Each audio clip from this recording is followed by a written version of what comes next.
Hi, this is Dustin Moilanen. I'm the co-founder and director of winemaking at ACTA Wine in Alexandra Valley. What's the one question that you've never been asked that you would like to be asked? That I've never been asked. Boy, I've been asked some really crazy, obscure things over the years. I'm sure. And there's been some pretty interesting misunderstandings of the answers to those things as well. I would say, so I'm an advocate of blending. And so any of the wines that require more of that, we make some varietally specific wines for sure. But I do make a Bordeaux style red blend that's right bank in its ethos, so mostly Merlot. And just the fact that once you establish the style, you have to get back to that place every vintage, but with a completely different makeup. Yeah. I mean, wildly different. So much so that I almost think we should share it with people because it's such an eye-opener. I just don't know that they appreciate that. They just want it to taste the same from year to year. Mm-hmm. But there's so much that goes into that back-end process when you're making a wine like that that's defined on style, but you're handed completely different inputs for it each year. Right. So I just don't recall a time that anyone's really drilled down and said, what's your, because it's dorky. Yeah. I mean, they see you light up about all your wines and they probably assume that you like to make them all, but yeah, that one is definitely the one that I like the most, I think, probably. Hi, my name is Lisa Lee. I am the winemaker here at Charles R. Vineyards. This is a really tough question that I feel like I need to dig a little deep for. And simply, I would say, why wine? And, I've had some varying career choices over the years that never lasted more than 2 or 3 years. But when I discovered I could do this as a job, I've been doing it now for almost 15 years. And thinking about why wine feels like I could do it forever. Growing up in the restaurant, like I mentioned, and when we weren't at the restaurant, it was always around the table. But in my family, if you love somebody, you feed them, sure. Right? And to be able to provide that is how how you let somebody know you care about them. And so, coming from an Italian family, if it's never just food, because the natural counterpart is the wine. And so if food is the love, I feel like wine is the humor. And it allows me to sort of keep this legacy going that my family has always showed me. And it lets me share with the ones I love, and it lets me share with people I've never met, and kind of everyone in between. And it makes it easy to keep working so hard. So my name is Morgan Maureze. I'm the winemaker at 7 Apart Winery. I guess it's a good question. How it is to be a winemaker. Not everybody asks why you became one. What does it mean to be a winemaker? I think for me, I think we're telling a story of the land and the people around it at that time. But I think the question that I never get is how does it affect loved ones? There's a common joke we say during harvest widows, because we just disappear, and so it's kind of a sub-community has to get together because we are gone, I remember sleeping in my car sometimes. It was just, I didn't have time to go home. Yeah. I think it's just kind of to be a winemaker is part of a community outside of just winemaking, because it's just once harvest, unless if you've done a harvest, people don't understand what a harvest is. It's this year's worth of work comes down to the short window. You get one harvest a year. That's it. I always love-hate relationship with the breweries. You mess up a brew batch, you can start again. Winemaking is a little different. Every vintage is different. This year all of a sudden Atlas Peak is being picked at the same time as Valley Floor. Almost never happened. Why? And so now all of a sudden I had to change my personal schedule. So I had to have the in-laws come in to help take care of the little one. So it's definitely community camaraderie that comes. And so we've never get asked that question of what is it like to be a winemaker in Napa Valley or in any wine region is you drop everything and dedicate your heart and soul into this product. whatever hours. It's just the other day was at a pick at 3:30 in the morning. You're making sure it's being picked correctly and all that stuff. They're not, putting too much of it to not smush it. So that takes a toll on everybody. I always say, you're getting up early when you get up, and even the cat just barely even looks at you. It's just like, ugh. Hi, I'm Dan Berger. I'm a wine columnist. Well, I can think of about 5 or 6 questions that have never been asked of me, and I think the one question that nobody's ever asked me that relates to my favorite wine is, why do you like Riesling so much? Nobody's ever asked me that, and I think that it's very difficult to answer a question about why do you like anything so much? Why do you like a red rose so much? Or why do you like butterscotch so much? I can answer the question about Riesling. Please do. Riesling is the most amazing grape variety when it comes to transparency of region, and yet no matter where it's grown, it's Riesling. Even in the wrong regions, even in the wrong climates, and even made badly by winemakers who don't know what they're doing, Riesling is still Riesling. Fascinatingly, it gives you something, even if it's not a very interesting wine.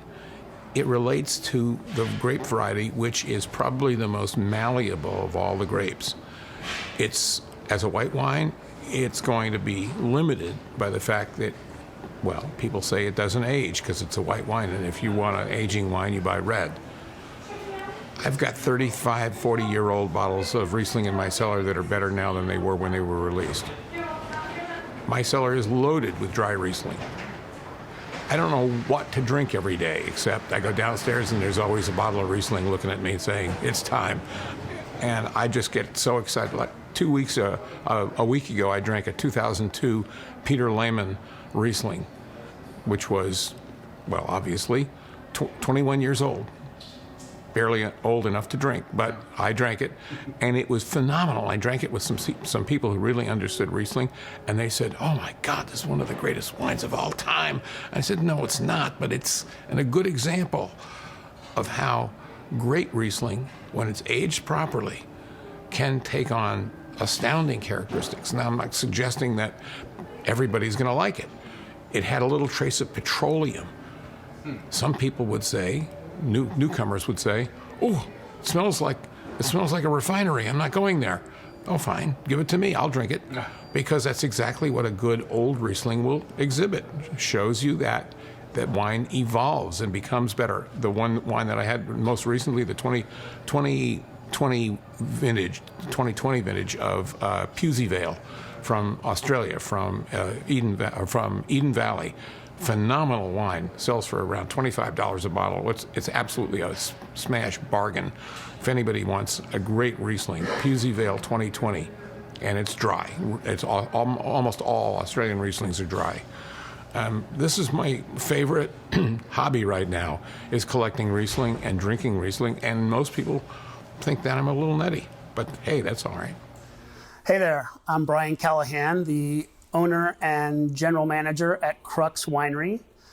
Well, given that we both got into this with day jobs, I mean, that was really the only way it would work for us. I mean, we didn't have a large repository of cash to throw at this, so it was very much a bootstrap operation, and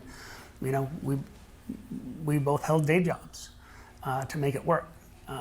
Because the mortgage needed to get paid, and plus the winery took a while to be self-sustaining. Doesn't really answer the question per se, but I don't know. I feel like we've been asked a lot of questions, and that's fine. Again, I think I appreciate helping people on their wine journey and helping them understand about our approach to things, how other people might approach it, and letting them learn about our portfolio of wines. So to me, I can't say that there has been a question that I haven't been asked that's burning inside me to get out. Okay. I am Rhonda Wood, owner and founding winemaker of Wood Family Vineyards. And that was the homework that I was supposed to do that I didn't do. One question I haven't been asked is, why didn't you go back to flying? But I don't know that I want to be asked that question. Why is that? Because, I love this part of my life and being able to be in my community and stay here and talk to all of my friends all the time that come through the door. But there are times that I sometimes wonder, it was just an easy life. It was freedom. It was very calming to fly airplanes. And I get that sometimes in the winery. But as you get bigger and you grow, there's less and less of that because you're not just by yourself doing things. So you always have, employees or other people that have input where flying was just simpler. So I thought about going back at one time, and the grass is always greener. Yeah, sure. And what was is not any longer. So I have to realize that, and I have to just say, I am where I'm supposed to be. I'm Dan Kosta with DK Wine Group. That includes Admire Winery, Convene Winery, and DK Grail. Oh, wow. Are we still off mic? No, we are on mic. But you gave me my reaction. Thank you very much. That's why I don't give it to you. Oh, I love that. I love that one, man, being on the spot, because we do get asked all of these questions. I think that, wow, that's kind of a head scratcher.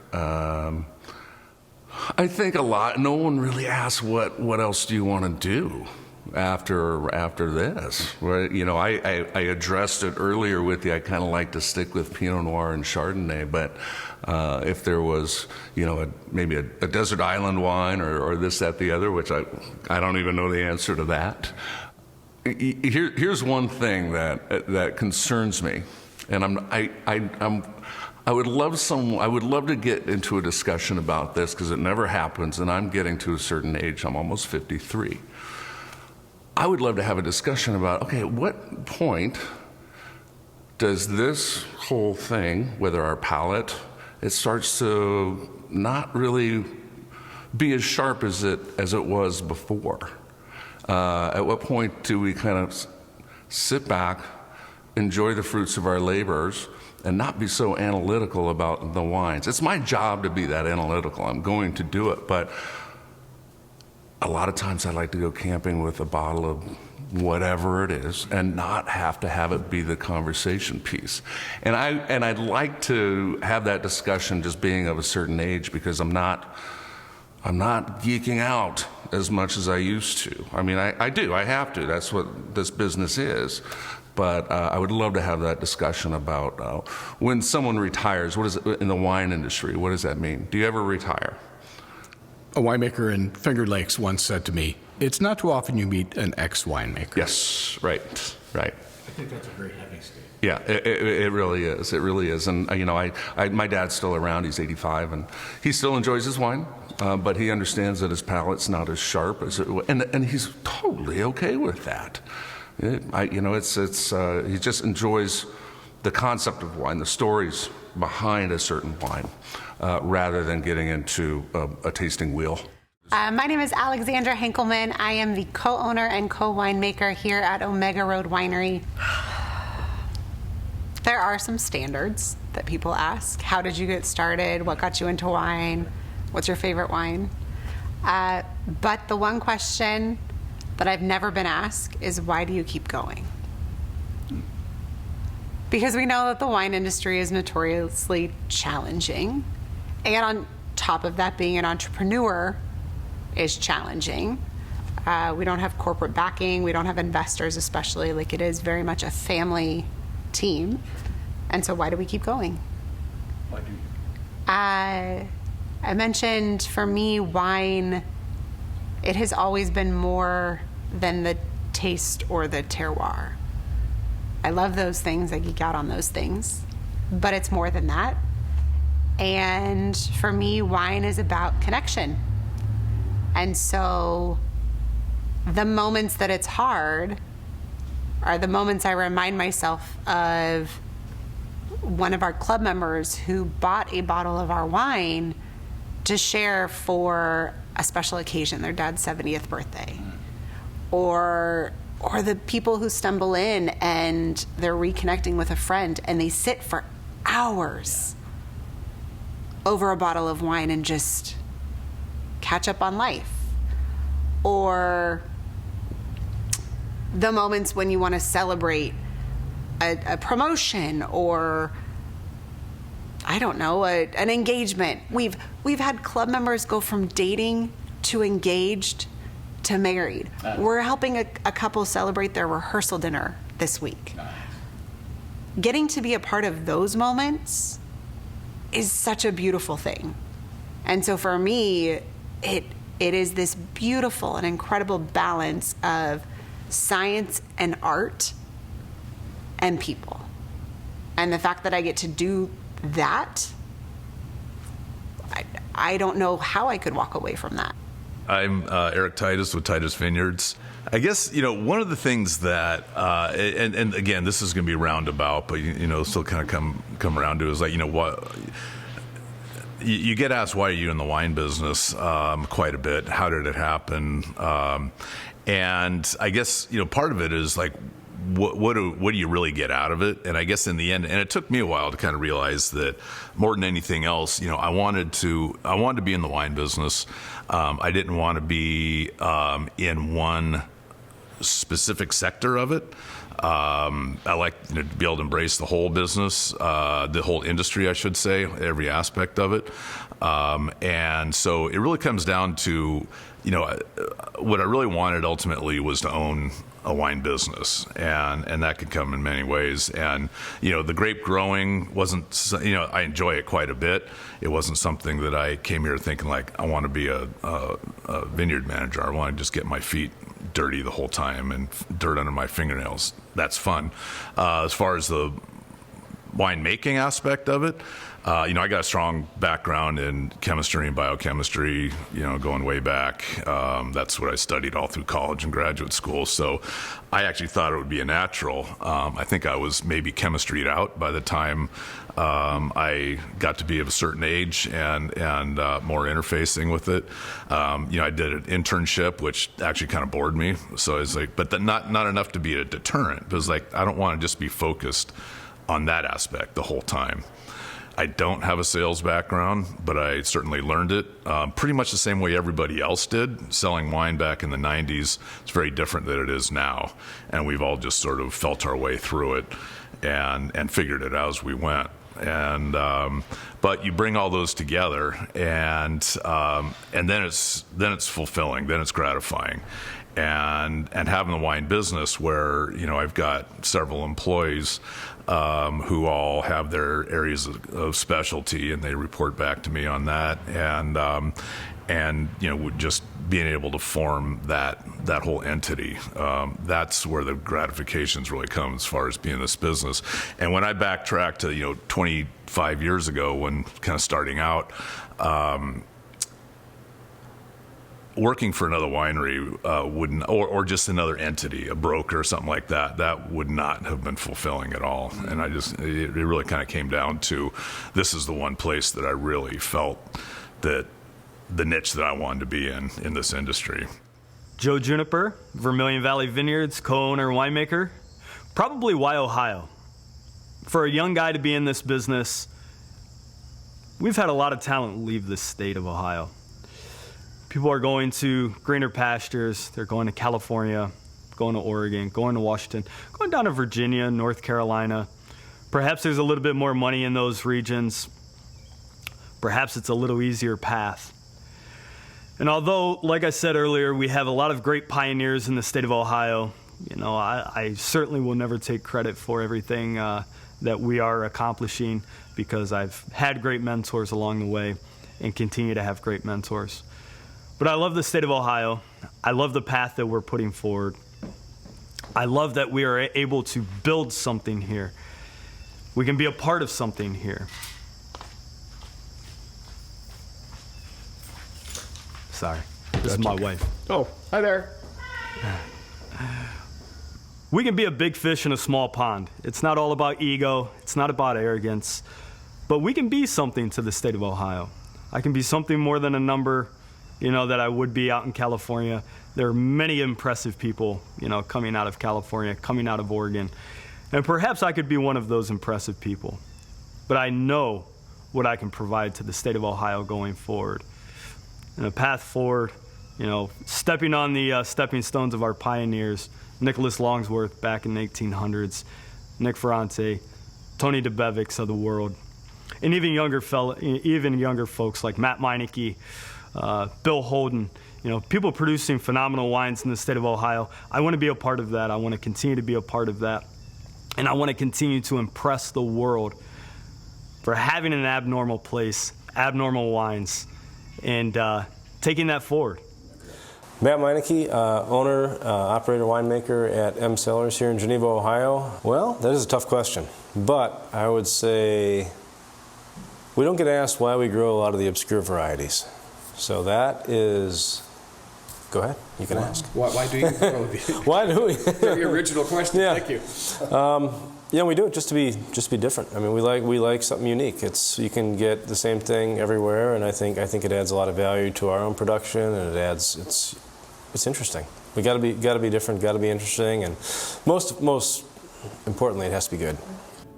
My name is Mia Mascarin. I'm with Mascarin Family Wines. I'm the VP of everything around here. I've never really been asked how much work really goes into that bottle. And I don't think people have any idea how this 750 milliliter bottle right here takes years to bring to fruition. Years and lots of hands and artwork, discussion, marketing, so much effort in that 750 milliliter bottle. And no one really asks, how much does that take? Because they just think, oh, you crush it and you put it in a bottle and you put it on the shelf. And it's such a labor of love. And I think that is one of the things that people don't ask me and probably don't really understand unless you're sitting in the shoes of a wine company, a small producer, who's, all wearing lots of hats around here. But, there's so much love and energy and sometimes frustration and, trying to help people understand what you've got and what's behind the bottle, the family behind the bottle.